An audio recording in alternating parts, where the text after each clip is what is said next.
오늘부터 새로운 시리즈를 함께 좀 나누려고 하는데요. 지난 반년간 저희가 6월달부터 시작을 했죠. 6월달부터 시작을 해서 이제 이번 달까지 이렇게 전교인 대신방을 계속 나누고 있는데요.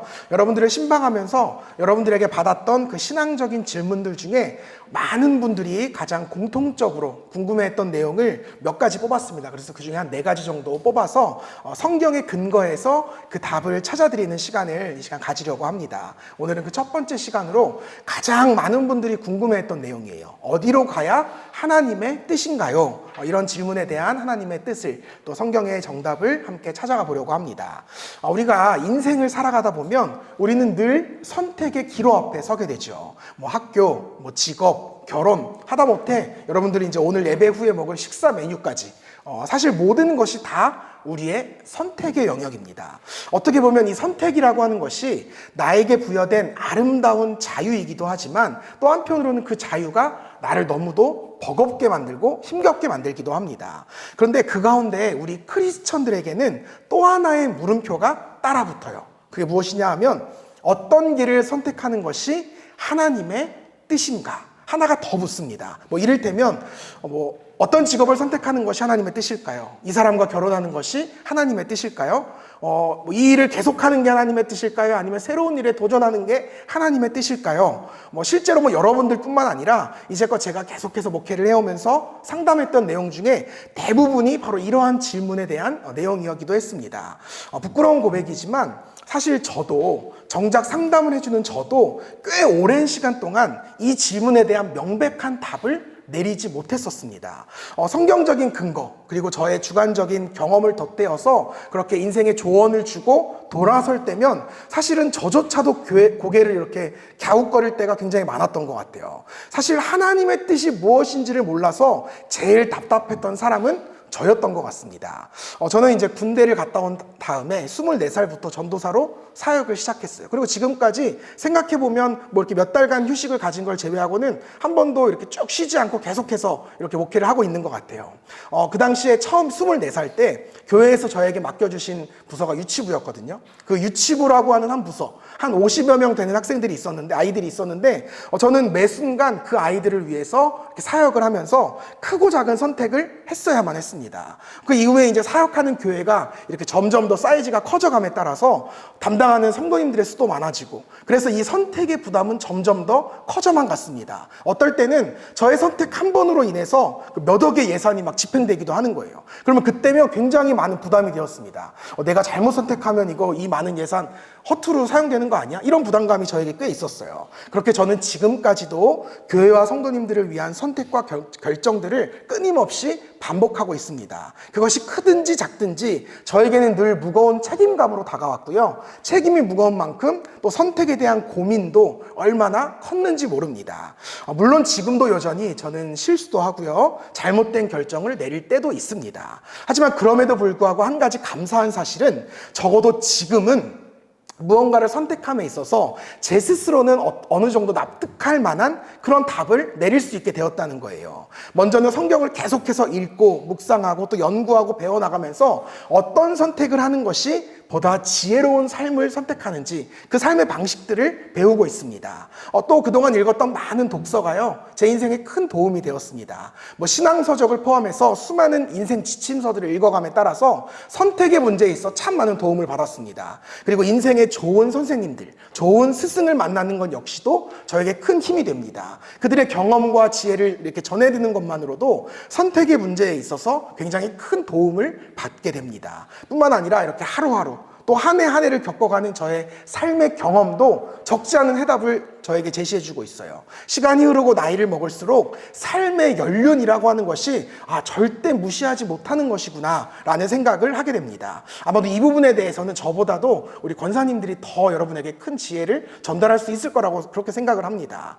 이러한 내용을 여러분 바탕으로요, 제가 이제껏 인생을 살아오면서 또 성실하게 신앙생활을 해오면서 깨달았던 지혜, 이 지혜를 성경 안에서 철저히 점검하면서 여러분과 함께 이 답을 찾아가 보려고 합니다.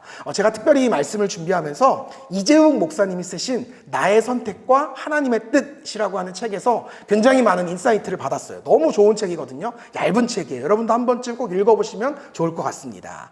이제 본격적으로 말씀을 시작하면서요, 한번 가정을 해봅시다. 이렇게 선택의 기로에 선 어떤 사람이 있습니다.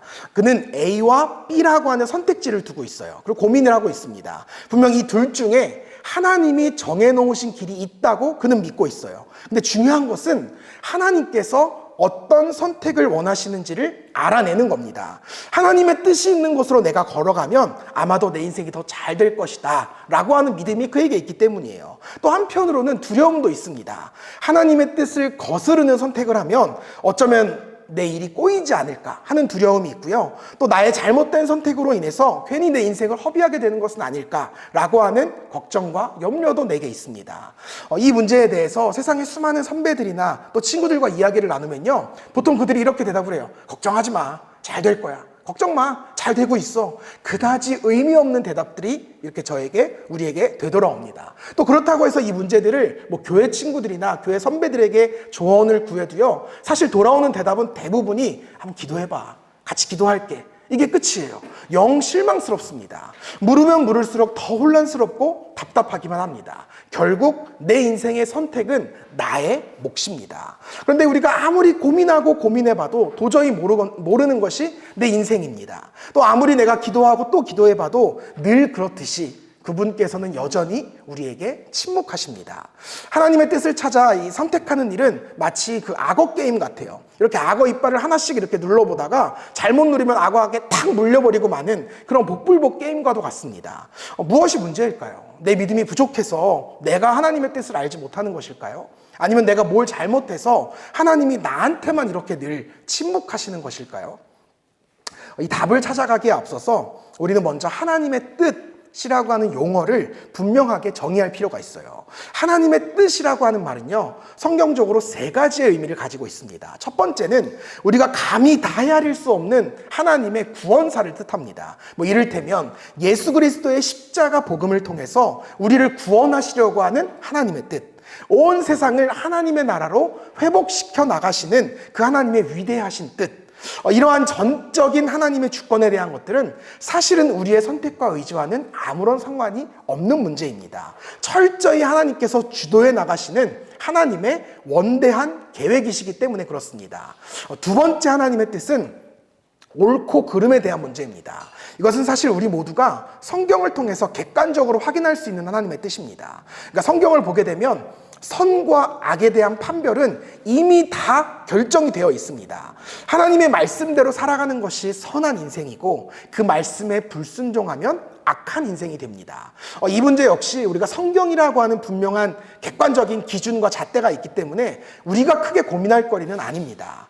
마지막으로 하나님께서 각 개인에게 고유하게 요구하시는 하나님의 뜻이 있어요. 우리 한 사람 한 사람에게 원하시는 삶의 모습들이 있다는 겁니다. 또 각자에게 맡겨주신 각자의 재능과 성품에 따른 부르심의 자리들이 있습니다. 이것을 우리가 신학적인 용어로는 소명이라고 부릅니다. 우리가 고민하는 하나님의 뜻은 대부분 바로 이 세 번째 경우예요. 우리 인생에 있어서 A와 B 중 어떤 것을 선택해야 하느냐, 이 문제는 하나님의 전적인 주권도 아니고요, 성경에 나와 있는 내용도 아닙니다. 우리가 아무리 성경을 잘 살펴봐도 너 어느 대학에 가라, 너 어느 직장에 가라, 너 누구와 결혼해라, 이런 내용은 나와 있지 않아요. 그래서 이것이 우리에게 고민이 됩니다. 그렇다면 어떻게 해야 올바른 선택을 해서 나를 향하신 하나님의 뜻을 우리가 이룰 수가 있을까요? 이 질문에 대한 정답을 찾아가기 전에 먼저 우리가 교회 안에서 흔히 통용되고 있는 오해를 하나 바로잡을 필요가 있습니다. 우리에게는 하나님에 대한 오해가 존재해요. 오늘 말씀을 보게 되면 하나님께서는 아담에게 모든 것은 다 너 마음대로 먹되 선악을 알게 하는 열매는 절대 먹지 말아라 라고 말씀하셨습니다. 그런데 만약 하나님께서 아담에게 이렇게 말씀하셨다면 어땠을까요? 아담아, 내가 이곳에 선악을 알게 하는 나무 한 그루를 심어 놓았단다. 그 열매를 먹으면 죽을 것이다. 근데 그 나무가 어떤 나무인지는 너에게 말해주지 않으니 한번 너가 잘 분별해 보거라.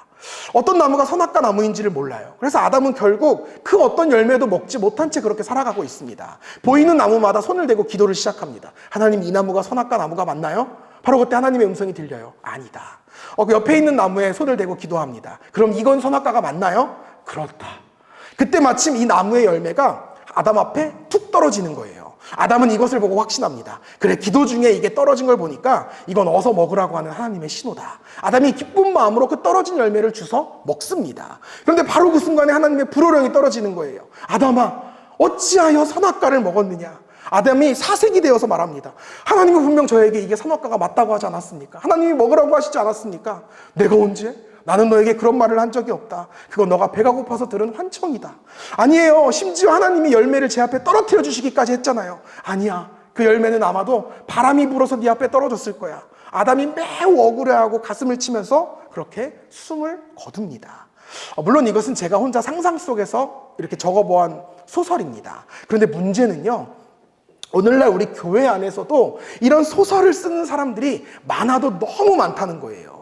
우리가 하나님의 뜻을 분별하는 방법이라고 생각하는 많은 것들이요, 사실은 얼마나 위험한 방법들인지 몰라요.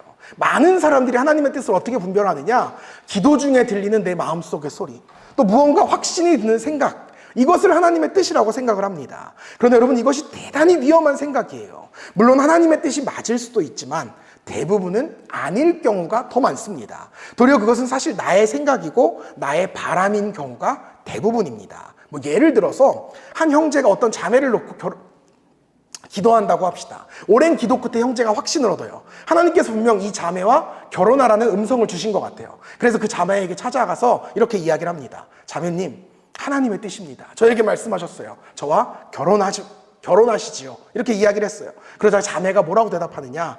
저도 형제님을 놓고 기도해봤는데 하나님께서는 저에게 형제님은 아니라는 말씀을 주시는데요. 여러분, 도대체 그러면 누구의 응답이 맞는 응답일까요?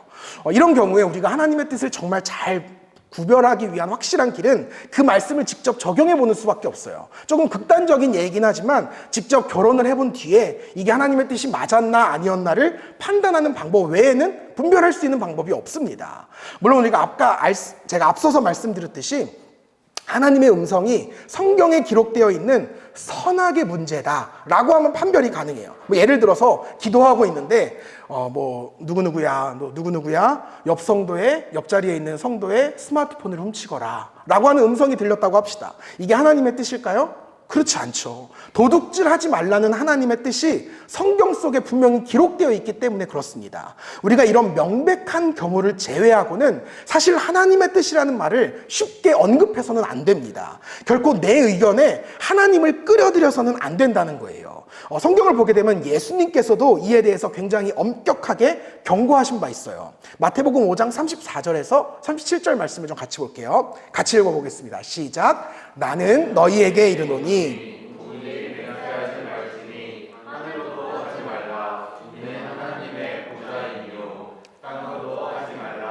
이는 하나님의 발등삼이니요 예루살렘으로도 하지 말라. 이는 큰 임금의 성임이요 내 머리로도 하지 말라. 이는 내가 한 터럭도 희고 검게 할 수 없음이라. 오직 너희 말은 옳다 아니라 하라. 이에서 지나는 것은 악으로부터 나느니라. 아멘. 너희의 생각을 말하면서, 그러니까 우리의 생각을 말하면서 하나님의 권위를 은근슬쩍 이렇게 빙자하지 말라는 거예요. 그게 하나님 보시기에는 악이라는 겁니다. 물론 그렇다고 해서 하나님의 뜻을 구하기 위해서 기도하지 마십시오라는 말은 절대 아닙니다. 우리는 하나님의 뜻을 구하기 위해 반드시 기도해야 합니다. 다만 우리가 기도할 때 드는 생각이 100% 하나님의 뜻이라고 확신해서는 안 된다는 거예요. 또 한 가지 오해는 외적인 증거입니다.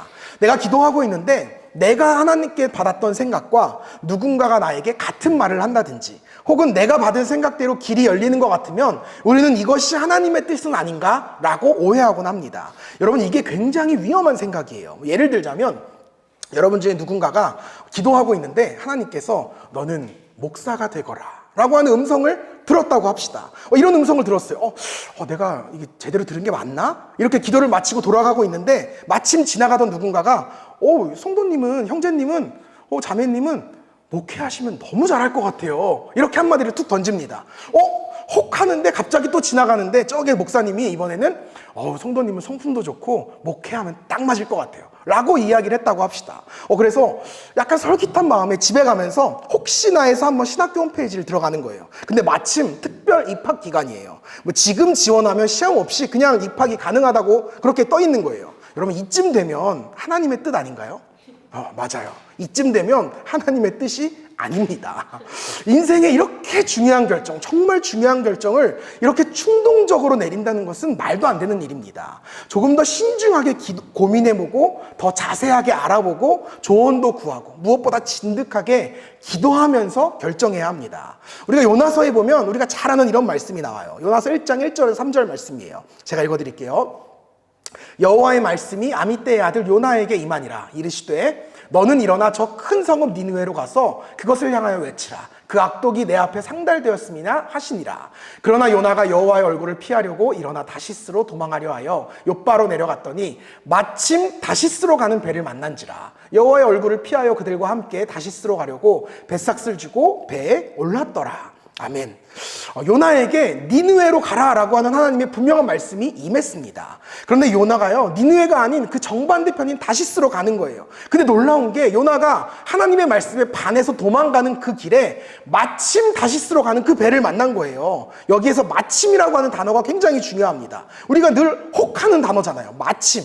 때마침 만났다고 하는 것은 이건 꼭 우리 인생에 있어서 하나님의 뜻이라는 걸 의미하잖아요. 마침 만난 그 배를 타고 요나가 다시스로 향합니다. 그런데 그 다시스로 향하는 길이 어떻게 되죠? 큰 물고기 뱃속에 갇혔다가 결국은 니느웨에 도착하게 되죠. 이처럼 결코 마침이라고 하는 상황만으로는 알 수 없는 게 하나님의 뜻입니다. 이것이 바로 교회 안에서 흔히 일어나고 있는 하나님의 뜻에 대한 오해예요.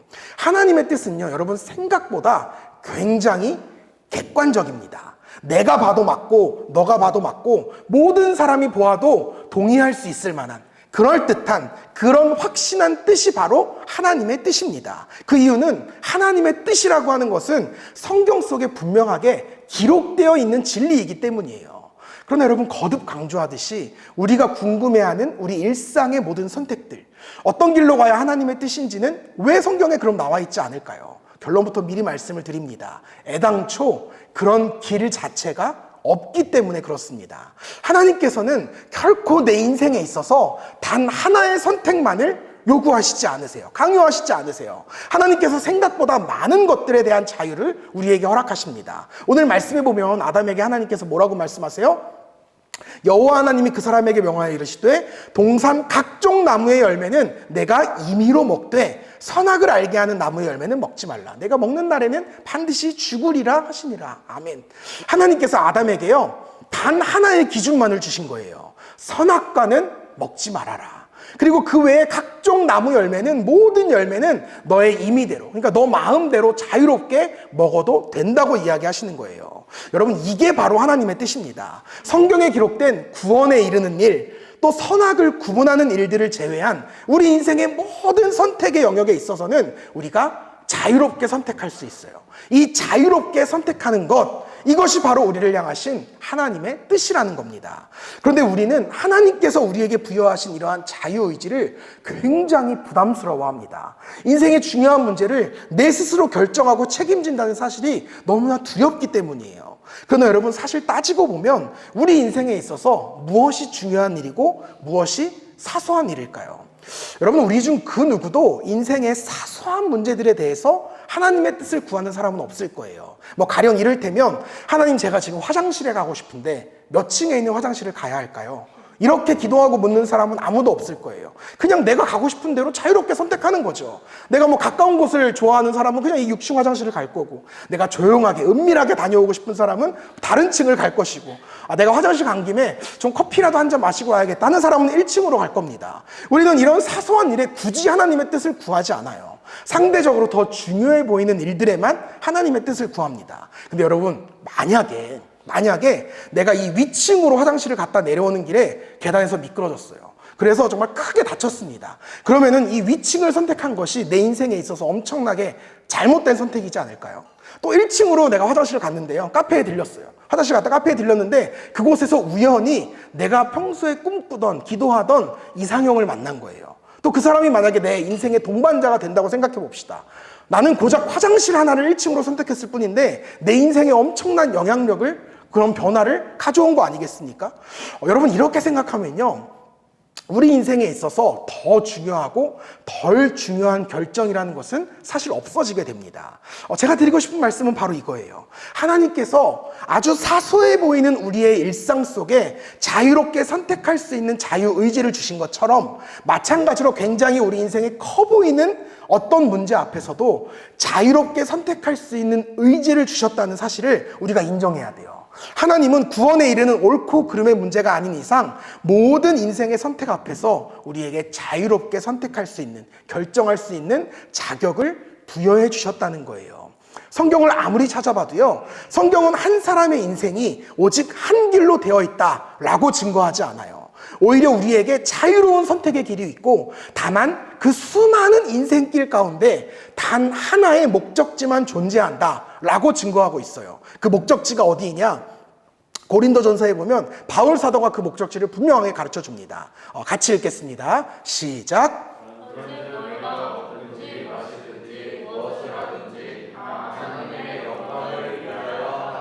아멘. 다 하나님의 영광을 위하여 하라.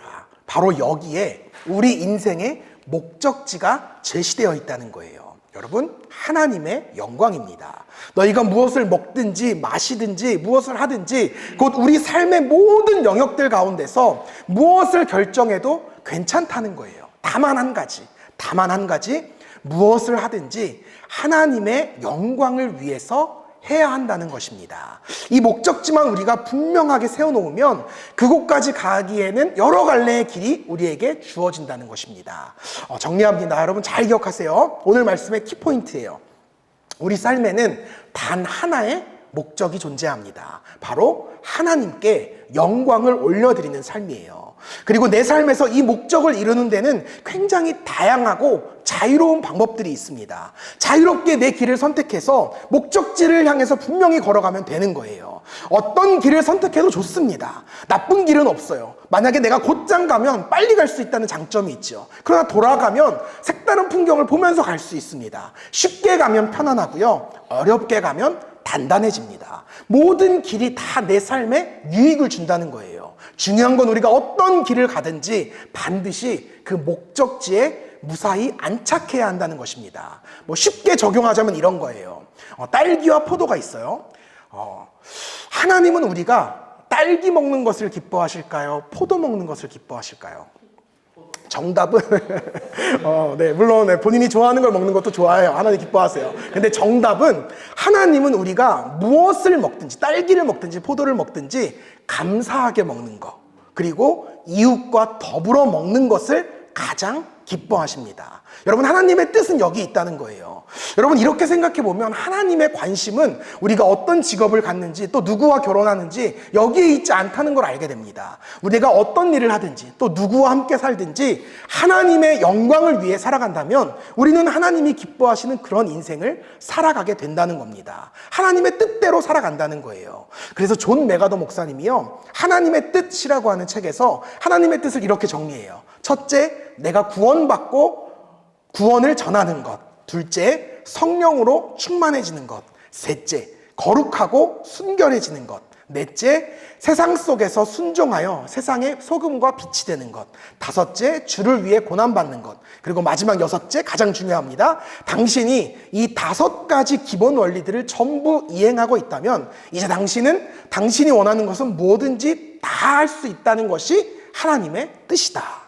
그러면 여러분, 앞으로는 하나님의 뜻이라는 단어와 하나님의 인도하심이라는 단어를 구별해서 사용할 수 있어야 합니다. 우리는 하나님의 뜻 안에 살아가면서 하나님의 인도하심을 구해야 돼요.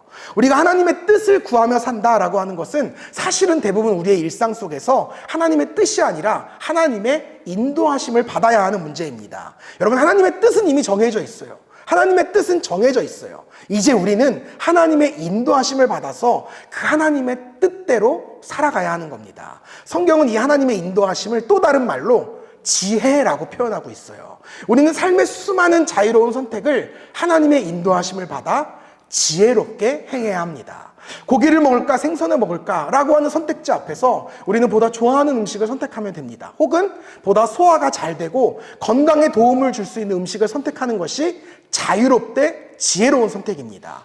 못을 박으려고 하는데 나에게 망치와 돌이 있어요. 그럼 이 둘 중에 망치를 선택하는 것이 자유롭되 지혜로운 선택이라는 거예요. 이런 간단한 문제뿐만 아니라 진로나 결혼 같은 중요한 인생의 문제 역시 자유롭되 지혜로운 선택을 하셔야 합니다. 그러므로 우리에게 중요한 것은 이것이 하나님의 뜻일까 저것이 하나님의 뜻일까 고민하는 거에 앞서서 먼저 지혜를 구해야 한다는 거예요. 내가 선택의 순간마다 결정해야 하는 순간마다 더 좋은 결정을 하기 위해서는 반드시 우리에게 풍성한 삶의 지혜가 필요합니다. 그렇다면 어떻게 해야 우리가 보다 지혜로운 인생을 살아갈 수 있는가? 이것에 대해서 여러분에게 조금 구체적으로 답변해 드리는 것으로 오늘 말씀을 좀 마치려고 합니다.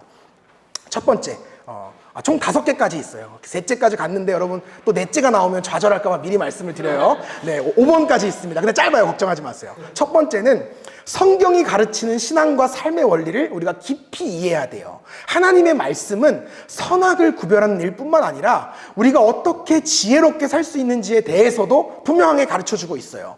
잠언 같은 경우는 아예 일상의 교훈들로 가득 차 있는 성경 말씀입니다. 성경의 원리를 풍성하게 우리가 깨우칠수록 배워갈수록 보다 현명하고 지혜로운 일상이 가능해집니다. 그래서 우리가 성경을 읽어야 되는 거예요.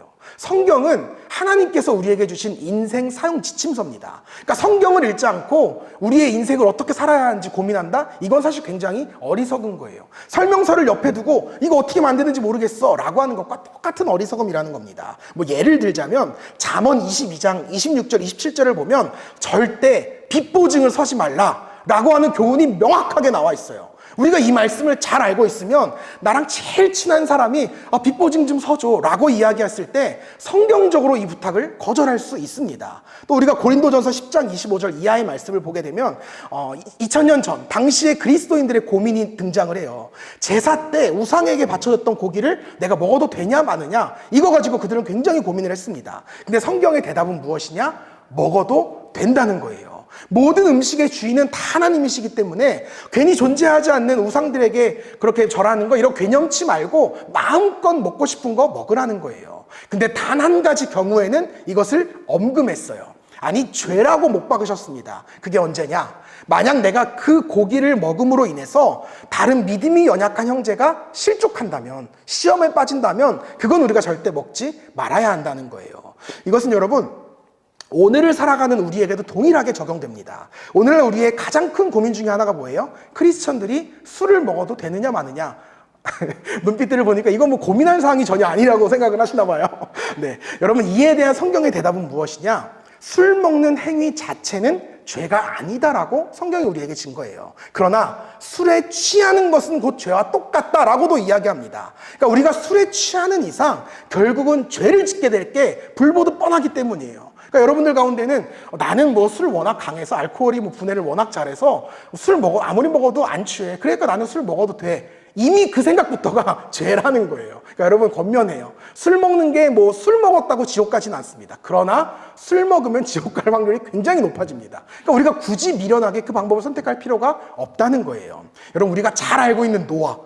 그는요 당대 하나님 보시기에 유일한 딱 한 명의 의인이었어요. 그렇기 때문에 홍수에서 살아남아서 홍수에서 살아남은 단 한 명의 인간이 되었습니다. 근데 문제는요, 그렇게 경건하고 의로웠던 그 역시도 술 때문에 인생이 망합니다. 포도주에 취한 거예요. 포도주를 먹고 취해버린 거예요. 그래서 옷을 다 벗은 채 그대로 잠에 듭니다. 근데 이 모습을 3명의 아들들이 보게 되거든요. 근데 이 중 2명의 아들은 아버지의 수치를 가려드리려고 옷을 이렇게 덮어드려요. 근데 그 중에 한 아들이요, 나가서 동네방네 아버지 추태를 막 하는 거예요. 우리 아빠 술 취해가지고 빨개 먹고 잔다. 이렇게 추태를 세상에 알린 거예요. 나중에 이제 술에 깨서 이 사실을 알게 된 노아가요, 이렇게 다 전하고 다녔던 그 못난 아들을 향해서 너는 평생 네 형과 네 동생의 노예로 살 거야 라고 저주를 합니다. 여러분 세상에 자기 아들한테 넌 노예가 될 거야 이렇게 저주하는 사람이 어디 있어요. 근데 문제는 정말로요 그 저주대로 이 함이라고 하는 아들은 평생 셈의 노예가 되어서 그렇게 살아가는 족속이 됩니다.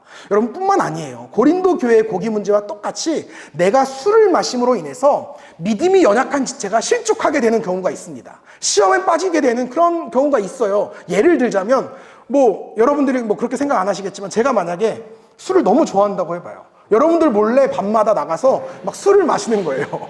술을 마시고 있는데 뭐 지나가다가 걸린 거예요. 그러면 어떤 생각이 들 것 같아요, 여러분?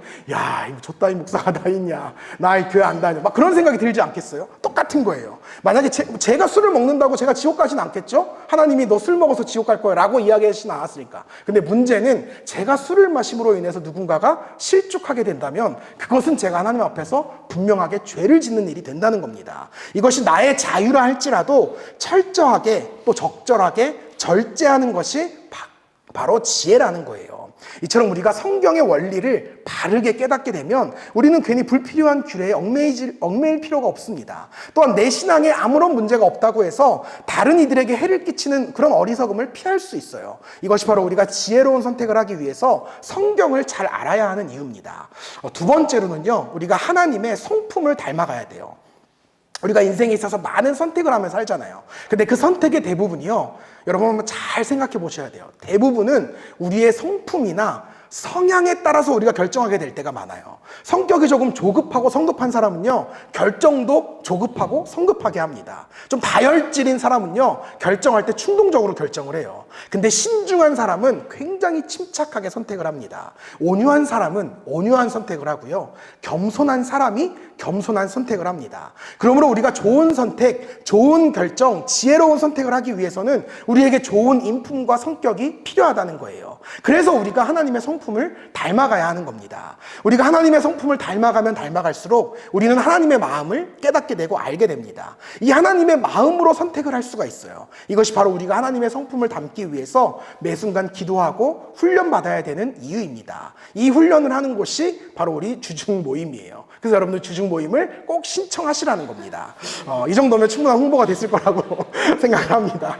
세 번째, 여러분들이 나에 대해서 잘 아셔야 돼요. 그리고 사람에 대해서 잘 아셔야 됩니다. 내 성향이 어떤지, 하나님께서 나에게 주신 재능이 무엇인지, 내 성격은 외향적인지 내향적인지, 나는 무엇을 좋아하고 무엇을 싫어하는지, 이런 것들을 좀 잘 파악할 필요가 있습니다. 여러분, 내 성격이요, 만약에 굉장히 내성적이에요. 사람을 만나면 쑥스러워서 눈을 못 쳐다봅니다. 근데 그런 사람이 서비스직을 택하면 나도 괴롭고 그도 괴롭습니다. 모두가 괴로워지는 일이에요. 나한테는 글 쓰는 재능이라고는 하나도 없는데 나는 작가를 하고 싶어, 이렇게 이야기하면 모든 사람이 힘들어지는 겁니다. 좋은 배우자를 우리가 선택하고 싶은 마음이 다 있죠. 근데 좋은 배우자를 선택하려면 좋은 사람을 분별하는 안목부터 여러분들 좀 길러야 돼요. 좋은 사람과 결혼하고 싶다고 하면서 늘 나쁜 남자만 쫓아다니는 자매들이 있어요. 그거는 뭐 나는 이 사람한테 끌려 이렇게 이야기하지만 그거는 좋은 배우자를 만날 수 있는 가능성이 전혀 없는 거예요. 왜냐하면 말 그대로 나쁜 사람을 따라다니기 때문이에요. 뭐 친구들, 동료들과 좋은 관계를 맺기 위해서는 타인의 생각이나 기분, 이런 것들도 잘 파악할 수 있는 안목을 우리가 길러야 합니다. 근데 이런 것들은요, 주로 우리 삶의 경험이나 혹은 좋은 책이나 예술 작품, 이런 간접적인 경험들을 통해서 우리가 배울 수가 있어요. 그래서 여러분들 권면해요. 좀 시간이 나면 그저 이렇게 누워있지만 마시고 사람도 좀 많이 만나셔야 돼요. 그리고 책도 보셔야 되고요. 좀 음악도 좀 들으셔야 돼요. 좋은 음악 들으셔야 되고, 욕 나오는 거 말고 좋은 음악 들으셔야 되고요. 연극, 영화 이런 것도 좀 보시고요. 더불어서 취미 활동도 풍성하게 하셔야 됩니다. 그렇게 사람들과 어울리는 방법을 배우실 필요가 있습니다. 네 번째, 세상이 돌아가는 원리와 흐름도 여러분들 아셔야 돼요. 여러분, 사업가가 성공하려면 어떻게 해야 되냐면 시장을 좀 분석할 줄 알아야 돼요. 문화의 흐름을 잘 파악할 수 있는 능력이 필요합니다. 세상을 통찰력 있게 바라볼 수 있어야 옳은 선택을 해서 사업에 성공할 수 있어요. 가령 내가 이제 직업을 선택한다고 합시다. 나의 성향과 재능을 아는 것도 너무 중요하지만 세상이 어떻게 돌아가는지도 잘 알아야 돼요. 예를 들어서 이거 제가 실제 이제 들었던 경험이에요. 누군가가 저에게 이야기했던 겁니다. 어릴 적부터 굉장히 그림을 잘 그리고 영화를 좋아하는 청년이 있었어요. 그래서 이 친구의 꿈이 무엇이었냐 하면 극장 간판을 그리는 일이었어요. 나는 영화도 좋아하고 그림도 잘 그리니까 극장 간판을 그리면 나는 너무 잘 될 수 있을 거야. 이것이 나에게 꼭 맞는 일이라고 생각을 하는 거예요. 근데 만약에 이 일을 7, 80년대에 이런 꿈을 꾸었다면 정말 잘 됐을지도 몰라요. 이런 일이죠. 그러나 오늘날에 이런 꿈을 꾼다고 하면 굶어 죽기 딱 좋습니다. 여러분, 지금 어느 극장을 우리가 가도 이런 그림 있는 극장은 존재하지 않아요. 다 포토샵이나 일러스트로 작업을 하지, 포스터를 만들지 직접 붓으로 그리는 극장은 없습니다. 이것이 세상이 흘러가는 원리를 우리가 알아야 하는 이유예요. 이걸 좀 배우기 위해서는 여러분 뉴스도 보셔야 되고요. 책과 매체 등을 꾸준하게 보면서 세상에도 관심을 가지셔야 합니다. 자, 이제 마지막입니다. 마지막으로 우리가 자유롭고 또 지혜로운 선택을 하기 위해서는 반드시 하나님의 도우심과 인도하심을 구하는 기도를 드려야 합니다. 하나님께서 우리에게 이 자유로운 선택의 권리를 주셨다고 해서 결코 지켜만 보신다는 것이 아니에요. 부모가 자녀에게 진로 선택의 그 기회를 준다라고 하는 말에는 자녀에게 모든 것을 네 인생이니까 네가 알아서 해, 이렇게 자녀에게 모든 것을 맡긴 채 나는 그저 가만히 팔짱 끼고 지켜보겠다, 이런 의미가 아니에요. 결정은 자녀에게 맡기되 부모로서 할 수 있는 최대한의 지원과 조언은 아낌없이 행한다는 말과도 같습니다. 여러분, 하나님도 마찬가지예요. 하나님께서 우리에게 자유를 주셨지만 그와 함께 도우심과 인도하심도 함께 허락하십니다. 우리가 부족할 때마다 하나님은 도와주세요.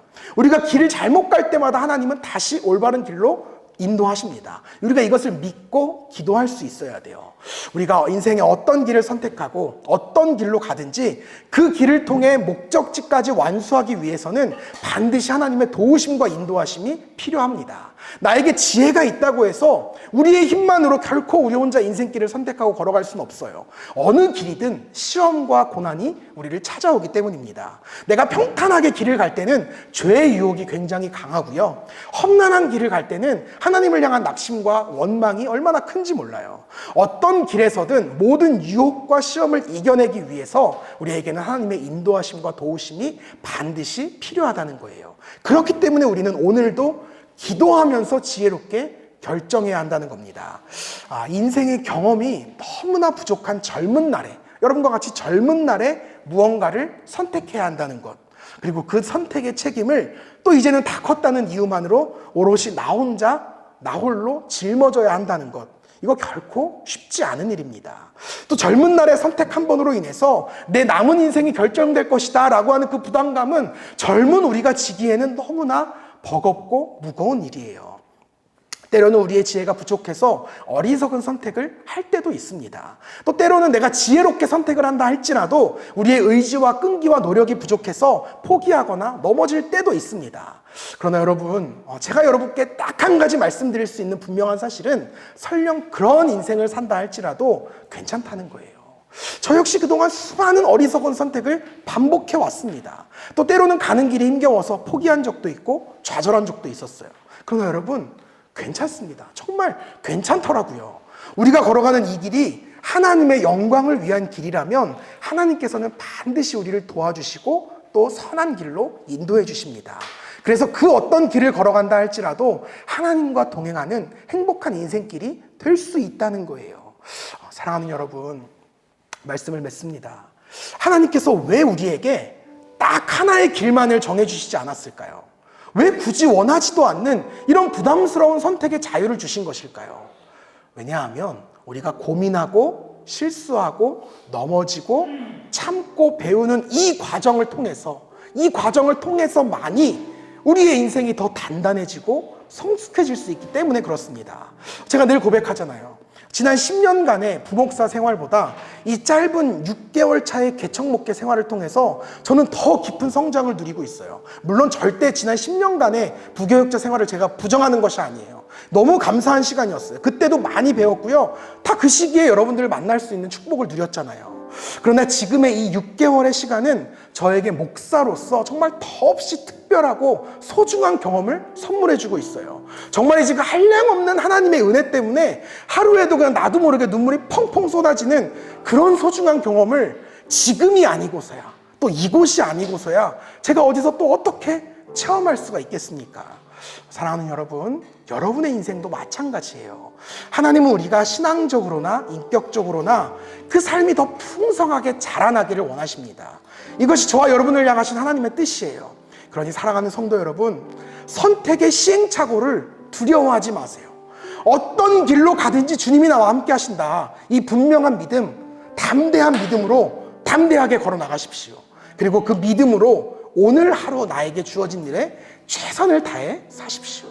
또한 보다 큰 지혜를 구하고 배우시기 바랍니다.